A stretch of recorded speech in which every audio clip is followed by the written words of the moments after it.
Look, y'all, I don't want to be late, but I am so trying to get myself together to have this conversation with y'all. Look, it's a Monday. I'm live at 5. My actual last week of live at 5. Hey, I'm live at 5. Hey, I'm live at 5. Hey, I'm live at 5. Hey, I'm live at 5. Come on inside of the StreamYard room. Yep. Let's get into this conversation with your girl, Denise Merriweather. There are people counting on you. And I am just so moved by this conversation, by this thought, by just everything. And I'm just going to share a couple of stories with you. But before I do that, let me formally introduce myself. Hey, Sissy, thank you so much for being here. Thank you so much for sharing. I get that you are driving, trying to get to wherever you're getting to, but thank you so much for showing up. My name is Denise Merriweather. I am the CEO and founder of Queenpreneurs Jumpstart Program. It is the #1 training environment for women in the world looking to leverage their knowledge, ignite their passion, build a highly profitable business by building their courage, confidence, and competence so they can accept, believe, and commit to what it is God has called them to do. So when I sit here and I think of all the people that I've worked with over the years and working on introductions and building their business and getting the things started that they needed to get started in order to be out here in the world to be able to serve, I'm just so excited and moved by that. But that's not the conversation for today. The conversation today is there are people counting on you. And I know, Sissy, you can't put that in the chat. I wish that you could speak it, but there are people counting on you. For those of you who are coming to watch the replay, put this in the chat. There are people counting on you. And I'm just so present to this conversation where it's all about honoring your word. And I remember there's two situations with two different outcomes, circumstances, actions, right? I remember being in one of the singing groups. Of course, I just feel like there's a lot of chapters, a lot of pages that are chapters of my life that's closing, right? I have the Live at 5 that's closing, but I'm not going anywhere. My business is going to be here. I just won't be showing up this way.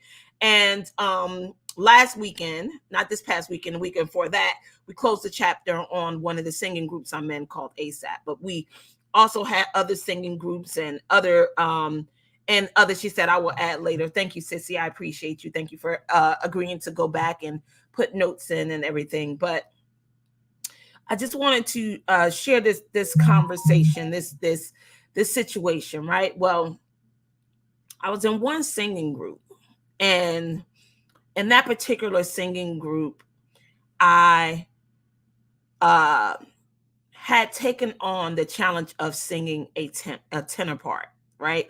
I am naturally an alto. When I was younger, I was a soprano, but I'm an alto, comfortably an alto, and some of those could be too high. But I sang in the alto section, and in this particular group, I was a tenor. And I remember like one of the members of the group that's also sang tenor with me. I don't know, for some strange reason, I don't know if she was missing a rehearsal or couldn't show up or something.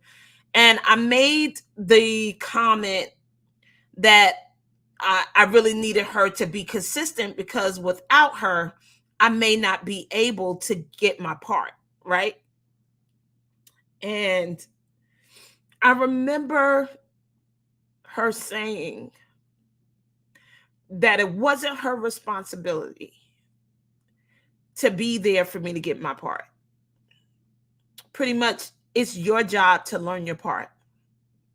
And everybody should be able to hold their own. I mean, it's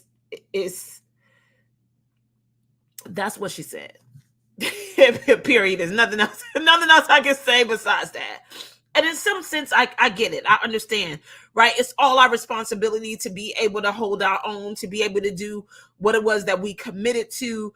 But sometimes, right, when you're in a group, this period, when you are in a group, there are different qualities, characteristics that actually come with being in a group.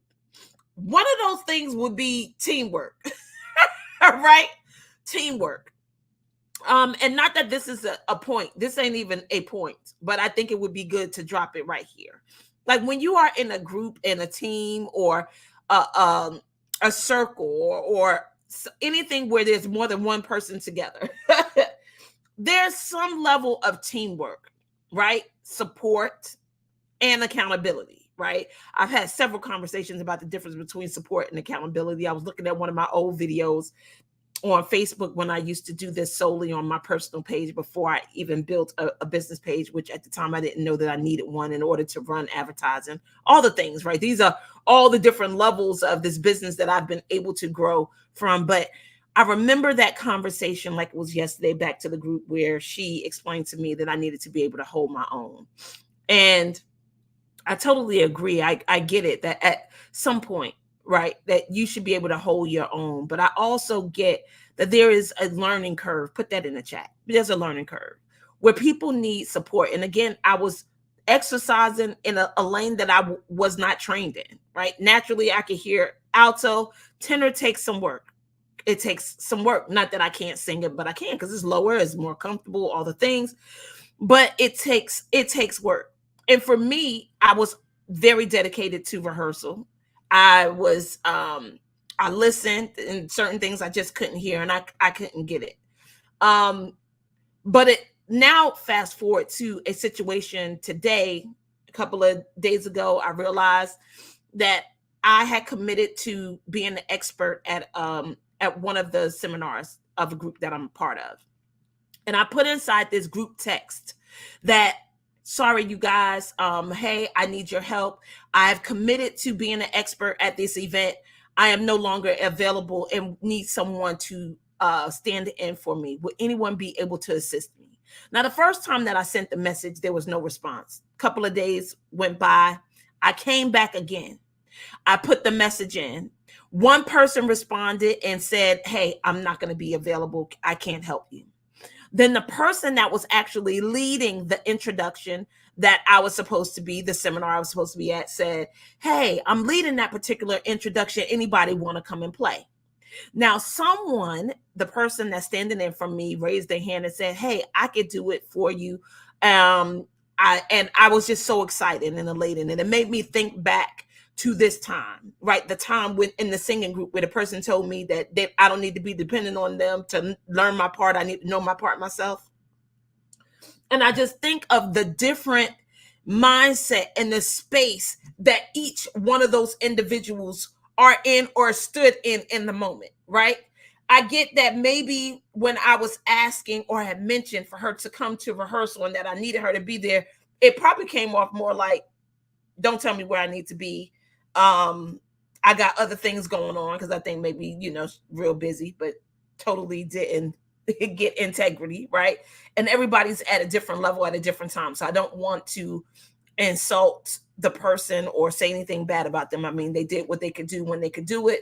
And same thing for me. But it's just so different to actually get a response from a person that said, you know what, I get that you made this commitment. You're not able to stand in this commitment because something came up. Now, they don't know what it is because I didn't even explain why I'm not able to come, right? Because I don't feel like people want to hear your why on why you can't honor what you said. But part of integrity is that what? If you cannot do something when you said that you was going to do it, you'll communicate that you can't do it. You would then say when you can do it, and don't think that my leader ain't got to be committed to something else, right? But tell them when you're going to be able to do it. And if you can't do it, or if you can, after you've communicated it, you will actually ask and find out what is it that you can do to make up or to help with the inconvenience that you had caused. Because you do get that there's an introduction still going, even though I'm not going to be there to be the expert. Did you see that I actually reached out to a group of people to see who can help me stand and honor this commitment? Listen, because see, I practice what I preach. And I just want you guys to be able to hear and see how it works out, right? Because I still needed to find a way. And luckily, someone stood in to stand in for me I thanked her for it. And in my mind, I'm like, oh my God, I really want to be able to make it up for this person. But I was just so touched, moved, and inspired by both situations. I wanted to share it with you today because there are, in fact, people counting on you. And when you're in that situation, on whether or not you want to help out, assist, honor what you said, help out with any inconvenience you may have caused, I'm just showing you how it could be so helpful if you just will honor what you said and do what it takes in order to restore integrity as soon as you can. Because as soon as this came up, this conflict came up, I started reaching out for help, for someone to stand in my space for a commitment that I made. So let me give you these 3 points, because here are the points. That sometimes when you're battling with what you should do, how you should move, what decisions to make, should I honor it? Do anybody care? Of course, everything matters. Put it in the chat. Everything matters and people care. Even if they say that they don't. Do you see how moved I was just by the conversation, thinking back to how the person was like, I don't care if you get the part or not. That ain't my job to make sure that you have your part. You need to get the part yourself. And I'm going to go over here and do what I need to do for my family or whatever's going on. Forget the commitment. Forget that. This is more important to me, and I don't care how you get what you need. Work it out, pretty much, right? And again, it's fine because it's whatever works for you. But here is what I want to remind all of my people in my community, how I would like for you to think about these situations and move into situations. Number one, I want you to remember why you said yes in the first place. Why did you agree to do the thing, to be in the group, to be the expert at the introduction, to help the person out with their business, to help the person clean their house or cook their food or whatever it is that you stood and run errands for them, whatever it was. I just want you to remember why you said yes, because for some strange reason, did you feel compelled? Did you feel pressure? Did you feel touched, moved, and inspired by? Did you feel like it would be beneficial to you? Because a lot of people say yes to things because of what they believe that they could get out of it, not necessarily for helping the person. But that's on you to decide. I don't know why you said yes. But I just want you to think back. When I think back to why I said yes to the group, was that I wanted to inspire people through song. It was a passion that I always had from a young age, that I wanted to sing, and it gave me another opportunity to sing. It also gave me an opportunity to stretch my abilities, to have a learning curve, to be able to sing more than one part, to be in a community with women who was actually doing the same thing, same beliefs, same love, same passion, right, for what it was that I was doing. So it looked and it was very fulfilling, right? Even after that conversation, it was still very fulfilling, but I can see why we're not singing right now. Right? And that's just going to get to, more of what and the why and what happened, because there was some lack of remembering why we said yes to it in the first place. Do you get that? And there may have been some other ulterior motives, some underlying things of why other people said yes. And I get that too. And we were all a lot younger than we are now. Right? We're talking about over 20 years ago, over 20 years ago. Right? But it's still something that I remember like clearly, very clearly, as if it was yesterday. Number two, I want you to also remember that it's not about you. Right? In that moment, even though it took 2 requests in this present day for somebody to step up to be an expert on my behalf, they got, and let me tell you, I do not have half of the relationship that I had with the people that was in the group. Okay, so let's be real clear. I don't know these people. The person that's even standing there for me, I don't know them. I don't know them at all. But because they are or get that the commitment that I made, the reason why I was showing up to be an expert, to be in the conversation, to be in the room, it wasn't about me.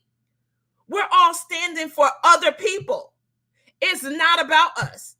It's not about it being convenient. You think it was convenient for me to have to find somebody to stand there for something that I committed to, right? A lot of us are used to just communicating, hey, I ain't going to be able to do that. Sorry for the inconvenience that it caused. Maybe I'll be able to help you next time. No, it took something for me to be able to find somebody to stand in my place. It also took something for me to own up to not being able to honor the commitment and to say, hey, I committed to this and I am no longer able to do this. Will someone please help me? Because this needs to happen, because it's important and someone needs to stand in that space. I am not going to be okay until I find somebody to stand in my space, because the event is happening whether I'm there or not. Do you get that? This is kind of like when my sister say, you know what, there's two events that's going to happen whether you show up or you don't. One is a wedding, the other one is a funeral. So you can come and honor your commitment, but it don't matter because the show must go on. Do you get that? So I just want you to remember, when you say yes to these things, commitments for whatever, it's not about you. Remember why you say yes, and then remember that it ain't about you to get your accolades, your success. I was listening to the book. What's the book, y'all, that I'm listening to right now? Who? It's the Who, Not the How. The Who. It's the Who, Not the How. The Who, Not the How. Who, Not the How. Right? By Dan Sullivan. Remember, I talked to you about that last week. So listening to that, when you get that, every relationship that you build, when you are like a master network or a master communicator or a master at creating relationships, you do not enter into relationships for what you can get out of it. See, because that's what we normally do. That's the regular way of being. That's regular, that's normal, that's not at the level that I want us in this community to operate. See, when we enter into relationships, it's always about how we can honor, serve, pour into the person. Remember the 5, 5, and 5? Put it in the chat when you come back with your 5, 5, and 5. 5 people that mentor you, 5 people that you grow with, 5 people that you pour into. You get that? So you are getting some level of pour in, but you're doing a whole lot of more pouring out, right? Givers give way more than they receive. Put that in the chat. Givers give way more than they receive. So look around at your circle. Are they givers or are they takers? Okay? How do they operate? How do they move? Because see, I'm paying attention. I'm paying attention to the way that people move around me, because some of these people ain't going to be in my space. And I think that it's okay as you mature, as you get what really matters to you in life, as you get it, some of these people don't deserve to be in your space. Some of these people don't deserve to be your friend. Some of these people don't deserve to be in the room with you. These people don't deserve to have access to you. Some people don't deserve to be able to call you on the telephone. But that's a choice that you have to make based on the level of the way you operate, the level of frequency that you on. That's not something that I could make for you, but I totally get that. I'm paying attention to the givers and the receivers, the givers and the takers in my circle. Like right now, as I talk about, there are people that's counting on me and there are people counting on you. So if you know that it's not about you in your relationship today, how many people did you intentionally pour into? How did you make their life better by your presence? Or was you taking worried about what they could do for you and how they could make you look good and what success they could get you to? Because I'm telling you, associating with people for your success, it's very short term. Yeah, you might be able to reap some benefits in the beginning, but I promise you the relationship gonna get stale because they're gonna get tired of you using them. Got it? Final thing. The last thing that you need to be present to when it comes to understanding that there are people counting on you, one is always remembering the why you say yes to whatever the thing is. 2 is understanding that it's not about you. It's not about your success. It's not about you making money. It's not about you becoming famous. It's not about you being popular. It's not about people bragging on how great you are. It ain't about none of that. And then finally, the common cause is what it is. The impact that y'all want to make together. It's the common cause. The impact that you want to make together. It's the common cause. It's the impact that you want to make together. Don't lose sight of the impact that you want to make together, the common cause. There's some reason why you said yes that was going to turn some situation around for the better. Don't lose sight of that. Don't get caught up in yourself, people shouting your name, patting you on the back because you're doing such a great job. Remember, the why that you say yes, and that it's not about you, and that all of you guys in the group, in the circle, in this space, this community that I'm in, we all got the common cause. And we're all, hey, Stephanie, we're all focused on impacting the people that we were meant to impact. So if you stay focused on those things, You don't have to worry about who's going to take care of you, who's going to pour into you, how you going to make it, how much money you going to make. People going to pour into you for how you show up. You ain't going to have to worry about that. That's not even going to be a focus. What I need you to get today is that you need to honor your word and know that there are people that's counting on you. One is you got to remember why you said yes. Two, remember that it's not about you. And three, the common cause and the impact that y'all making together. So look, always looking forward to serving you. Last week, live at 5. Last week, live at 5. It is gone. After this, it is gone. We will be transitioning to more closed spaces, more classes, more things for you to be able to come into a space and be in conversation with me. Remember your assignment, who you're assigned to and who's assigned to you. Come on, Stephanie. That's what I'm talking about. That's exactly it. Do not be coming around, walking around here thinking you God give to America. Nope, we all here to serve. And my fulfillment is in my service. So look, always looking forward to serving you. I see you guys on Wednesday. I will be in Nashville. I'll be in Nashville. But I will be live because I only got 2 more lives before the lives come to an end.